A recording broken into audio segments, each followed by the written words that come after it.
They had no champagne for Nico. I can't stop thinking about that. After 239 races, it had been 13 years for Sauber. 13 years to be on the podium. At Williams' worst, they didn't go 13 years.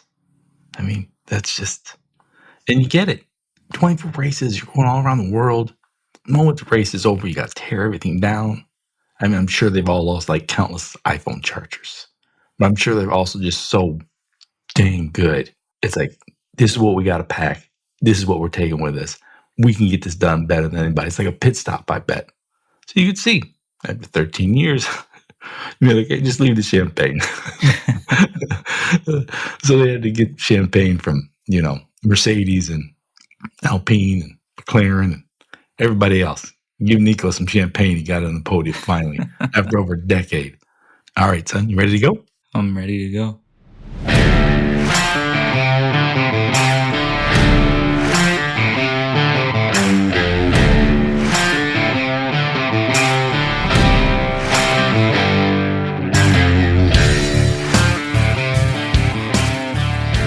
Welcome to Hard Compound, the American take on Formula One. We just finished watching the British Grand Prix, Silverstone. Quite the podium, quite the race. Silverstone usually delivers. That wasn't a classic, but it was good. And it had some classic results, especially for the Hulk. The old man did well. Lewis, even with Ferrari fighting him, his team fighting him, seems to be the story with Ferrari. Alonso, his team fighting him, he's still getting in the points. Less so for the rookies. All right, Patrick, son, why don't you give me your top 5 for the British Grand Prix and your race analysis? Okay, British Grand Prix usually does deliver. This one was mostly chaos caused by what else but wet weather and just maybe some terrible driving too, or terrible strategy decisions. It kind of goes hand in hand, I guess. But the one man who made clearly the best decisions, drove well the whole time, and just ultimately was able to get his first podium of his career was Nico Hulkenberg. I mean, it is a rare feat to go from P19 onto the podium in a Sauber. And obviously he got some help from other teams and other drivers just not making the right decisions or what have you, but he got up there pretty early on in the race and was able to hold that position through the whole thing. I mean, it's not like he kind of fluked into it at the very end of the race, right? He was there for at least half of it. Right. So, although, I mean, there was like the last several laps, I was kind of doing the math there. I'm like, Lewis, don't you dare. Don't you dare. Lewis Hamilton at Silverstone driving Ferrari. He was fighting to get on that podium. I'm like, don't you dare. Yeah. I think everyone, especially all those British fans, would have simultaneously been excited and extremely disappointed if Lewis had gotten on that podium instead.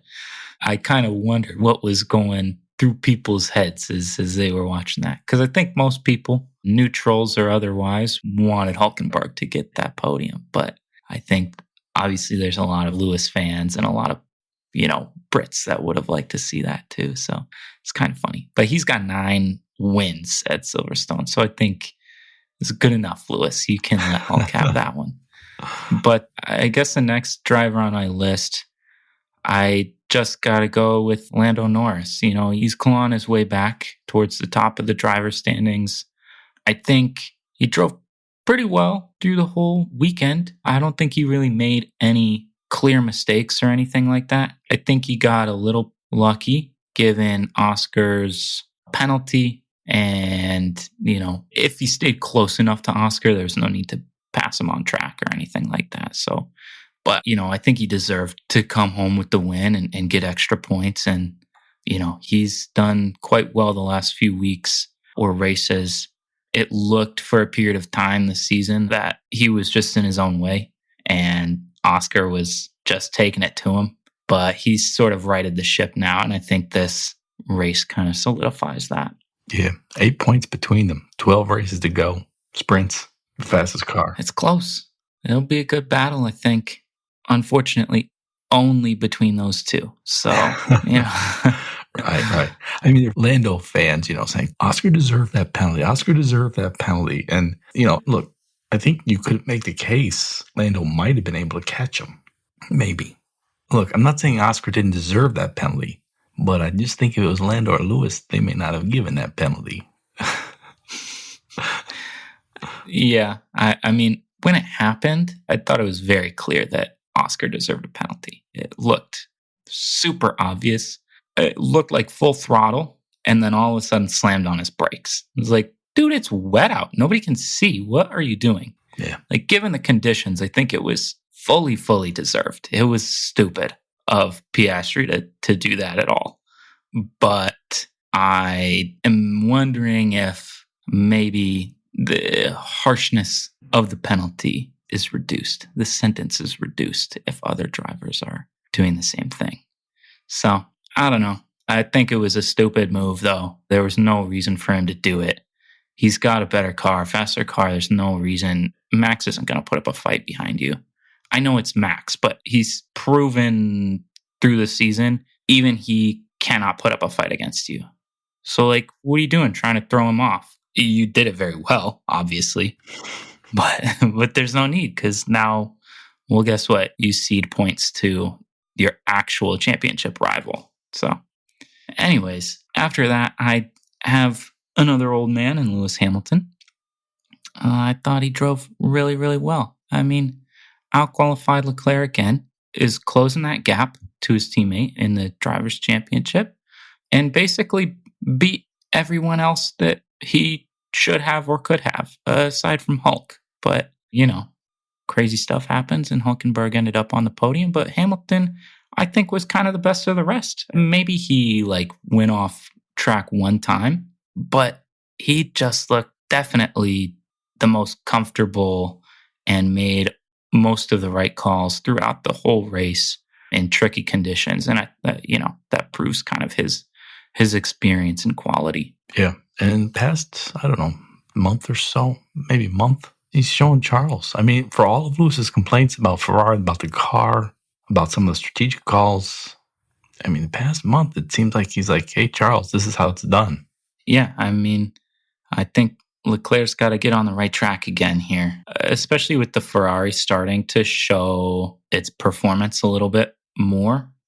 Seems like they're kind of now right around that number 2 team position. I mean, obviously in the constructors they are, but he needs to kind of start to prove that again too. I think if him and Hamilton start driving the way that the car should be driven, Ferrari will easily take hold of that number 2 spot, and hopefully at certain tracks and locales will compete for wins and not just, that last step on the podium. Anyways, then I've got the lowly Pierre Gasly. I mean, he was sort of forgotten about in this race, it felt like, and then you looked at the end results, well, damn, he's P6. That's pretty good, Pierre. What the hell happened? So, a good result from him. Yeah, Alpine shockingly looked decent this weekend, and Pierre, yeah, he delivered. Yeah, I mean, I think he frequently, does quite well in some of these more chaotic races. He usually comes through pretty clutch. So this was a good result from him, and good to see. I mean, Alpine is tough, and I think he's had a tough couple of seasons. But every once in a while, it seems like he's got a good result in his back pocket. So it's nice to see. And then lastly, I had a few options for this spot, I think. But because I'm feeling generous, I'm going to give this to Ollie Behrman. The kid was pretty fast all weekend. He qualified quite well. I think P8. But because of a kind of silly, I don't even want to call it a rookie mistake. It was just like he wasn't paying attention to the red flag situation, right? It was just I don't know what happened, but he got a 10-place grid penalty, so he started way back, right? He made his way through the field. He was pretty consistent and pretty quick in the race. And for what it's worth, which I think actually is quite a bit, he is the only freaking rookie that didn't crash his goddamn car. So I think he gets points for that.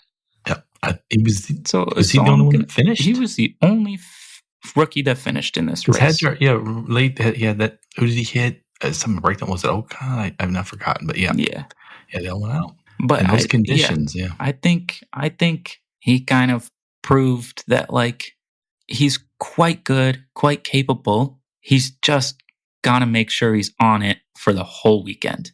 But other than the one kind of silly issue, he still did quite well. And if he had only been given, a 5-place grid penalty or something, I think he's easily in the top 10. So yeah, it could have been nice. So Hulk, I think everybody would give this to Hulkenberg. Then you got Lando, Lewis, Gasly, and Behrman. Yeah, I'm down with that. Behrman, like I said, Haas and Rain, Silverstone.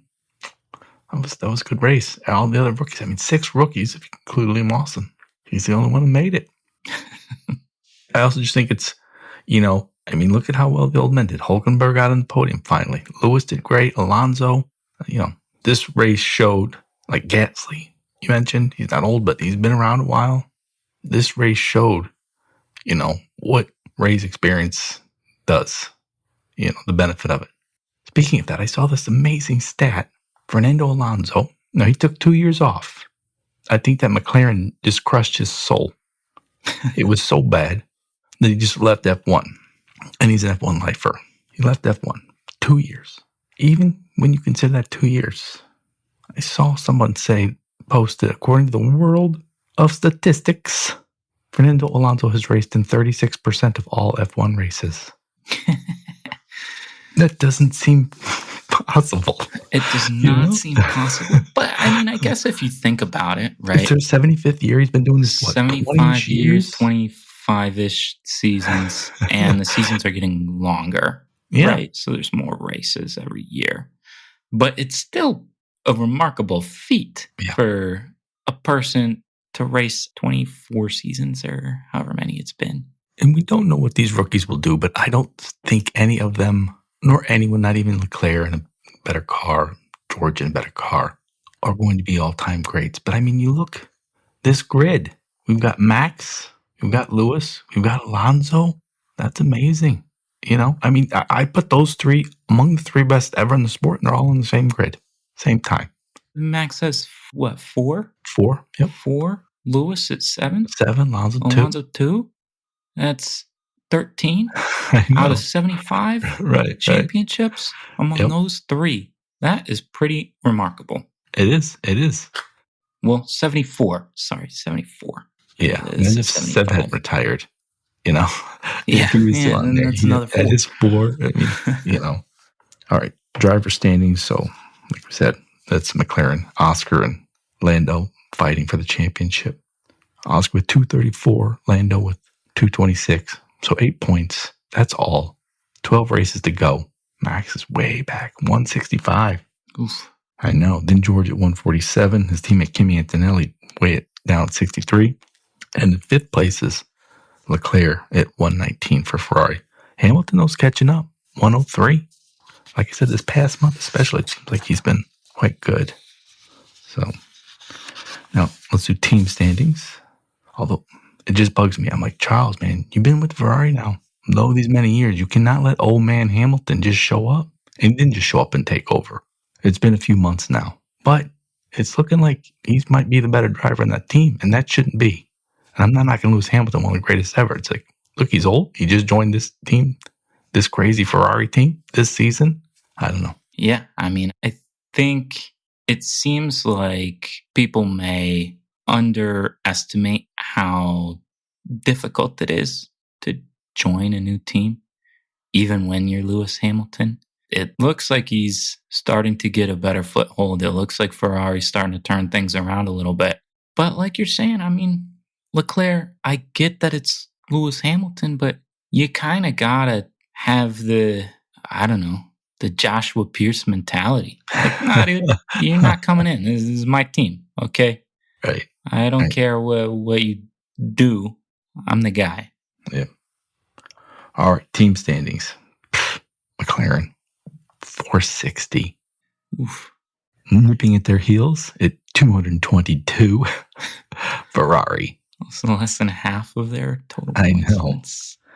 But yeah, but Ferrari's leapfrogged. I mean, they're now, I think we should assume with that car, with those two drivers, they should get second ahead of Mercedes, which is at 210. I mean, George is solid. Kimi Antonelli's good, but, he's a rookie. Red Bull now floundering. Yuki, the forgotten man, the forgotten driver. Red Bull at fourth at 172. I mean, that's a huge drop off. Wait, hold on. How many did we say Max had? 165? Good God. Right. That car is simply undrivable. I think it's undrivable, and Max has barely a grip on it, it seems like. But that's how good he is. But yeah, so if that's correct, if Max has 165, Red Bull 172, and isn't Liam Lawson, did he get a couple points? Honestly, maybe not. I don't remember now. I can't remember. Oof. Fifth place, Williams at 59. Good for Williams. Yeah, it's pretty good. Yeah, they're not fifth. I mean, Aston and that Mercedes should have fifth, but I don't know what they're doing. Sauber, 41 points, though. How about that? I mean, if you combined all of Sauber's points in the past decade. Yeah, I know that's not true, but still. Anyway. But I mean, all the teams, I mean, there's something, I think with Nico, we get to see Sauber, like Racing Bulls. It's like, well, does anybody care about the Red Bull sister team? Red Bull itself is bad enough. But Liam and Hedge are kind of a fun pair, two young guys having fun, racing in F1. Yeah. Alpine, though, that's one. It's just like, I mean, Haas is Haas. They're doing what they can. And Gunther Steiner's sort of policy of like, hey, this is all the money we got. How do we maximize the car value? They seem to be hold on to that mentality, but with like a sort of an engineering rigor that's really helping them improve. Alpine is just kind of Alpine and Aston. Aston, I don't know what's going on. Alpine is just like, they boot out Jack Doohan unceremoniously. Who do they replace him with, right? No, I mean, what is he doing? He's not doing anything. Poor Pierre Gasly. Yeah. All right, that was just my little rant about some of these teams. I gotta say, Haas still is bothering me, though. Because I know this race was crazy and chaotic, and some teams got a bunch of points that maybe weren't strictly due to how fast they were, right? But that's F1. That's how things go. But like Haas got leapfrogged by several teams and are now down in ninth, right? And only a handful of points away from 10th, Alpine. Like, I think they started out the season quite well. They seem to be doing a good job. Ocon and Behrman seem to be, scrapping more regularly for points with these other teams than we've seen Haas drivers in the past. And even, if we think back a few seasons ago to when Mick Schumacher was there, like that was a dog shit Haas team. But I gotta say, like, look, these other teams seem to figure out how to improve their vehicles throughout the season. And I don't ever see it from Haas. They just seem like, hey, we're going to put out this car and that's it. That's what we got. A whole year. That's all we got. Maybe there's an element of like in-season development that they are still missing. Obviously, I don't know how the team is run. I don't know all this stuff that's going on. But it does seem like regularly other teams sort of surpass them in performance as the season moves on. And I think that is a little bit disappointing to me to see Haas now way down in ninth when, they were kind of scrapping almost with Williams early on in the season, up there in fifth and sixth. So still understaffed, still underfunded. Yeah. Maybe Toyota will take them over. We'll see. Everybody wants a piece. Everybody wants to get into F1. Maybe that'll happen.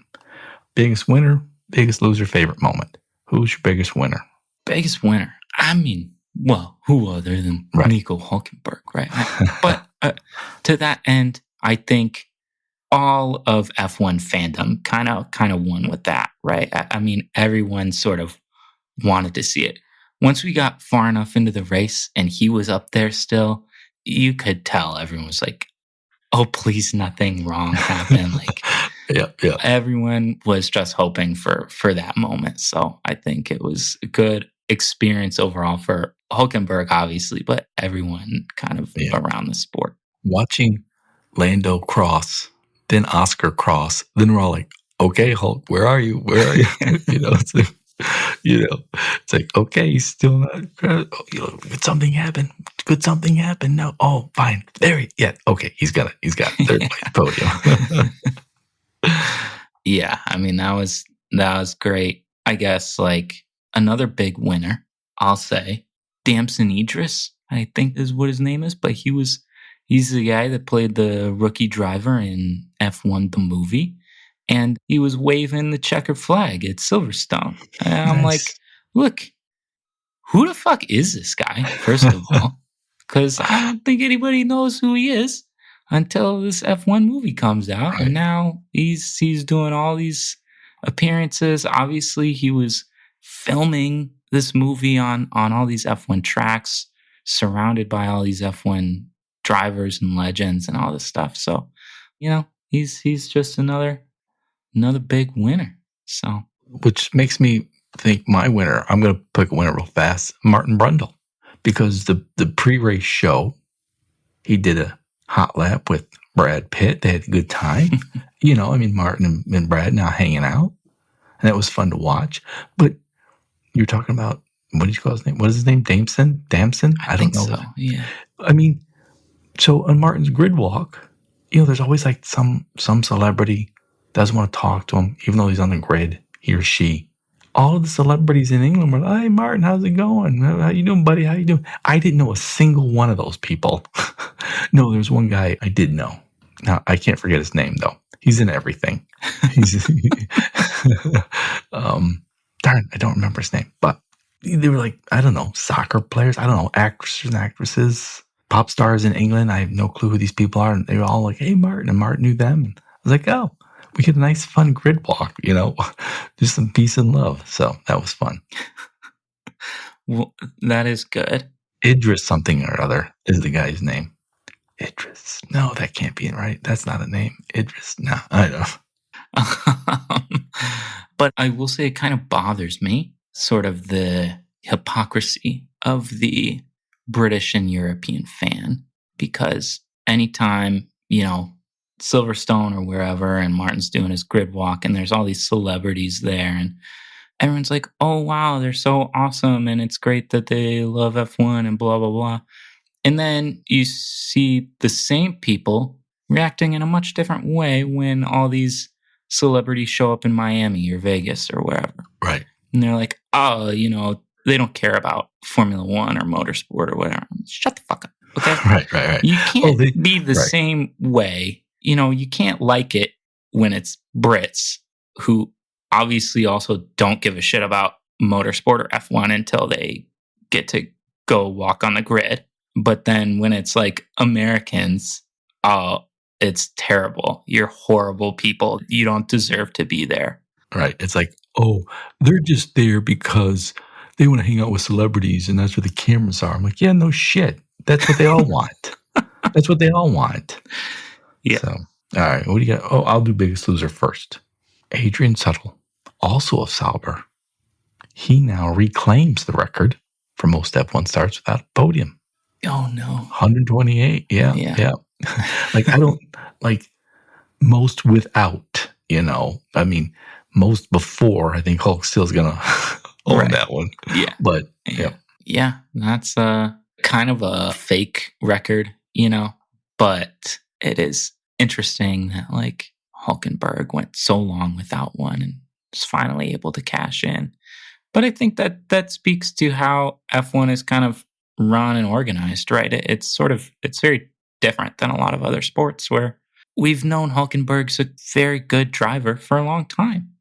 He just hasn't happened to really have an opportunity, whether because he's on crappy teams or, I don't know, sucky circumstances or whatever. Like he didn't really have an opportunity to get on the podium. Finally was able to manage it, but you can drive a long time, not win, not get on the podium. A lot of drivers go their whole careers and never get an F1 win. I mean, Right. But I mean, across sport, that's a great story. The grinder, he's solid. Maybe just doesn't quite have the talent of the greats, but he's solid.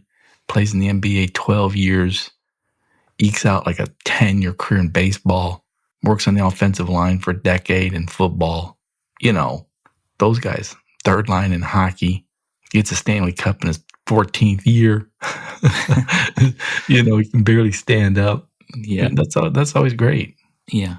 So did you have the biggest loser? Or do you want to get to your favorite moment? For my big losers, I think we may have mentioned it already, but I just got the rookies. Man, they sucked. They were bad. And so this is like, look, tough track, tough conditions, kind of craziness going on. Hey, your teams are trying to put you out there on the perfect strategy at the perfect time, and maybe it's not quite so perfect, and it seemed like all of them kind of failed at one point or another, and it led to DNFs for basically all of them. So and it's tough that there were 5 DNFs. All 5 of them were rookies. Yeah. So it kind of goes to show, in some of these situations, experience really pays. Yeah. Yeah, because what Behrman did is look, survive. All right, we're going to storm Normandy Beach. Don't die. All right, just don't die. Okay. Oh, hey, we're throwing you in the bush in Nam. Hey, we want you to jump down that hole. There's an entire clan down that hole, and they're all heavily armed. Just don't die. And 5 of the 6 did. Yeah. So yeah. All right. Favorite moment? I'll do that. I actually mentioned it. It was just Hulk on the podium, and actually even more. My favorite moment, more than that, was moments, I guess, was just that last 10 minutes. I'm like, man, Hulk can do this. He can do this. But it's like, Lewis, I don't think it's going to happen.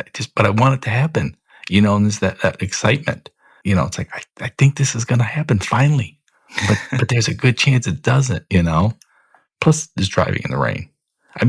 Current F1, it's like, oh, we're just going to make you drive in the rain, but we're going to have safety cars constantly. I'm not really sure what they can do. The sport's so big. It's like, look, 200,000 show up. You got to race, Although, watching them in the rain, when you get that driver cam, it's like, wow, how is this even possible? How is this even possible to do what they're doing? Yeah, I don't know. When you get the driver cam, it is crazy because you can't see. That's sort of what happened to Bortoletto. That just came up behind somebody, or maybe it was Antonelli. I don't remember. But at turn 1, you couldn't see anything. Yeah. And just smacked into the back of whoever. And it's kind of like we were saying that the experience matters because you realize, look, I can't see anything. And this is how I would normally take the turn. But I'm going to back out a little bit early because I know that everybody else is backing out already. Yeah. And it's like, yeah, sometimes you can't trust what you're seeing because it's too late. You got to have that instinct. But favorite moment for me, I don't know. I don't know what my favorite moment was from this weekend. I actually really enjoyed qualifying. I thought Q3 was quite fun. We kind of thought, oh man, Lewis is going to do it. He's going to start from pole again at Silverstone. And just, I don't know, his last sector times fell off. Then we thought, oh, Lando's got this in the bag, or Oscar's going to do it. And out of nowhere, Max came flying through. Yeah. That was quite impressive. Especially, look, it's not Max and Liam Lawson. Max has had Sergio Perez, there's been Albon, Pierre Gasly's been there, Ricardo's been there, Yuki. Nobody is getting anything out of that car. He is. And it just, you say, oh, well, it's built for him. Well, that's stupid, The New England Patriots built the team for Tom Brady. He still has to go out and win. To put that qualifying lap like that, again, in a car that bad, it's just amazing. It is. I will say one other quick favorite moment. I quite enjoyed, towards the end of the race, when Oscar radioed into his team and he said, Hey, if you think that penalty was bullshit, swap us. I like that.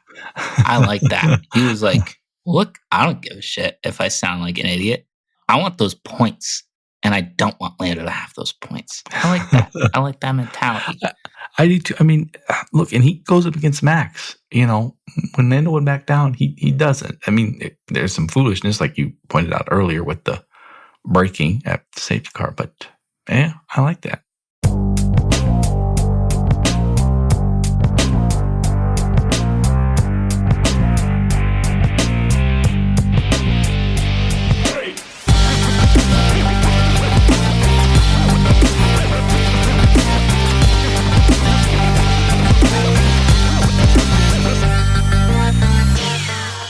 Switching to the soft compound, driver moves.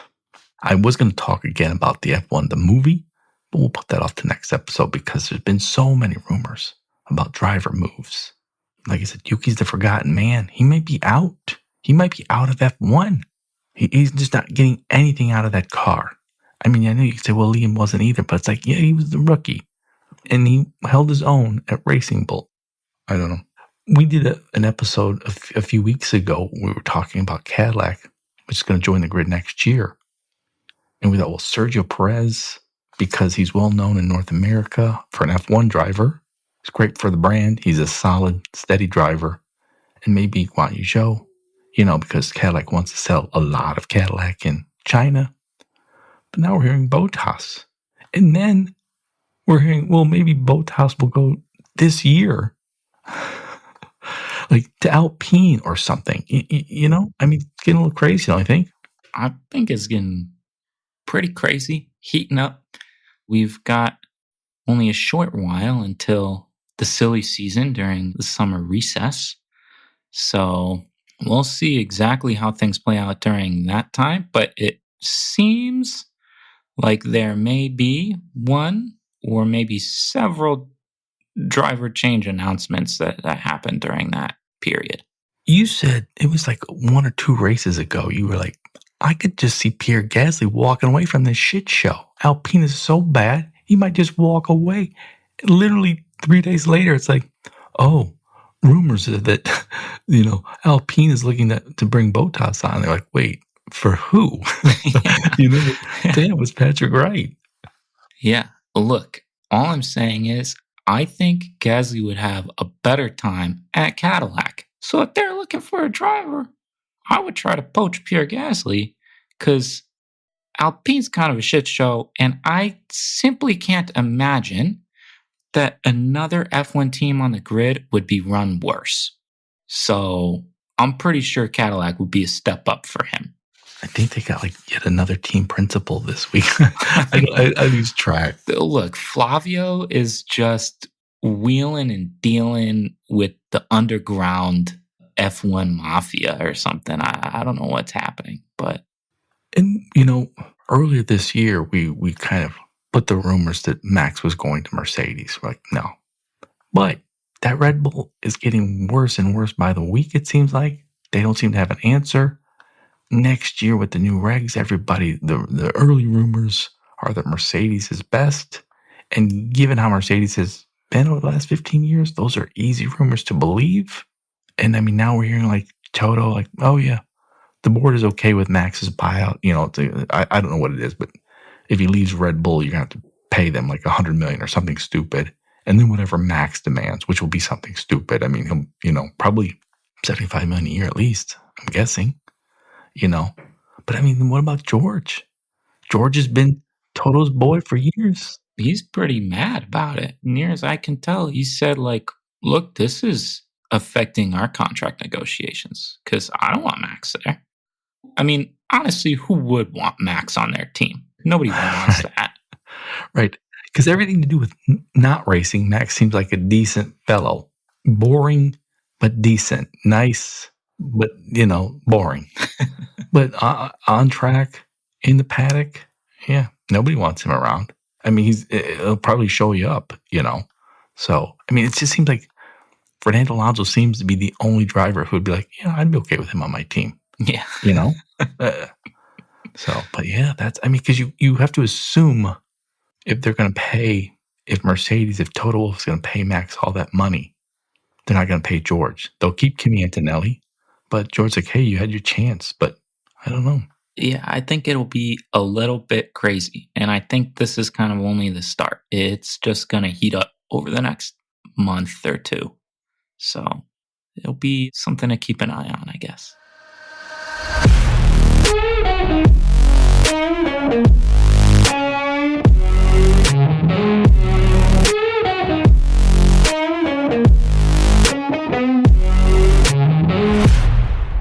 Across the line. That's our segment where we predict the top 5 for the next race. The next race is 3 weeks from now in Belgium. So kind of weird.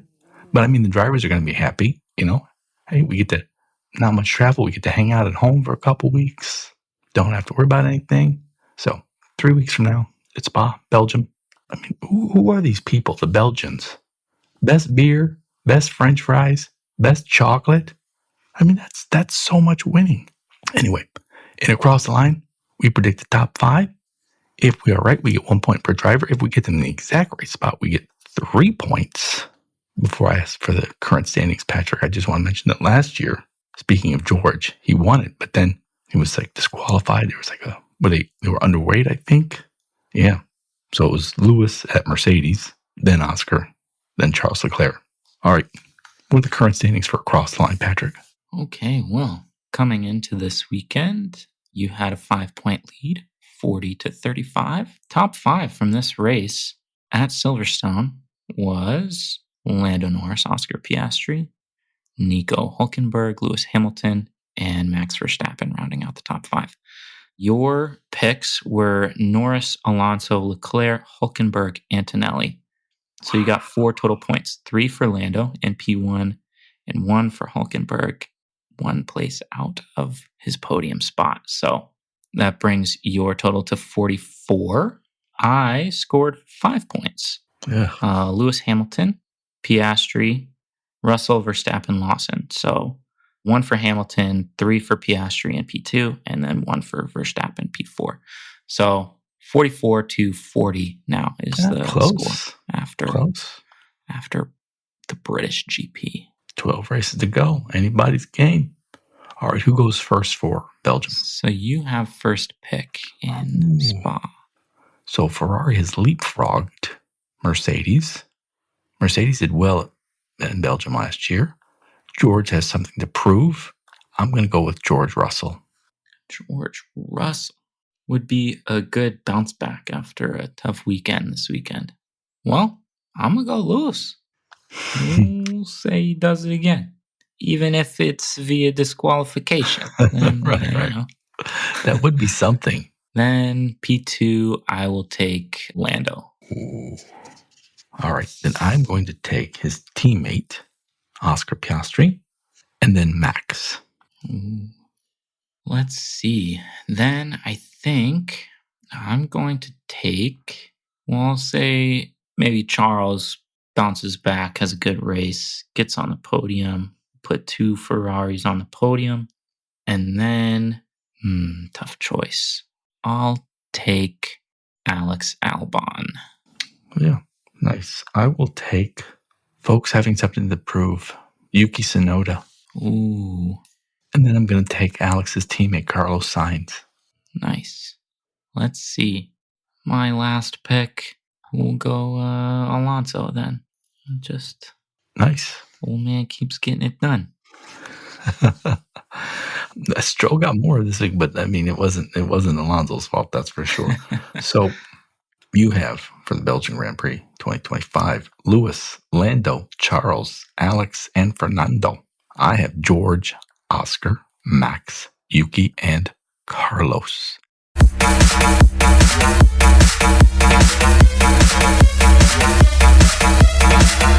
Any crazy predictions, Patrick?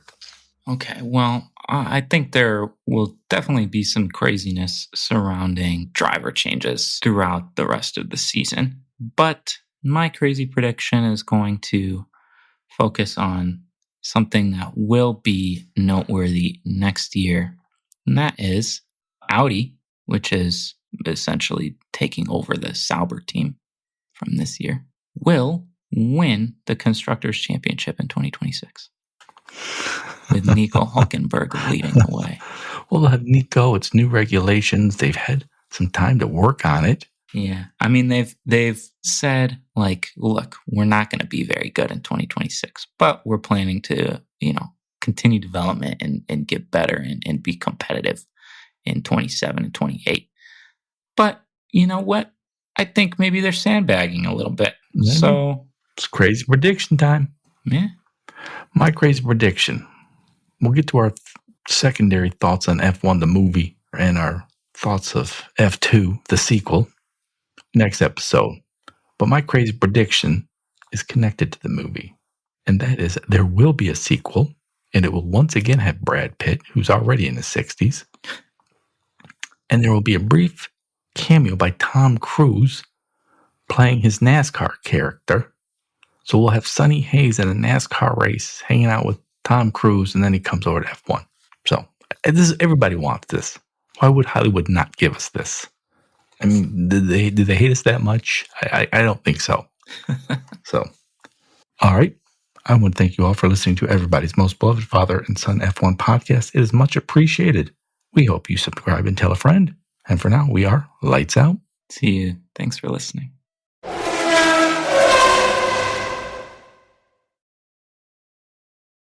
You just finished listening to Hard Compound, recorded in Ann Arbor, Michigan, and around the world.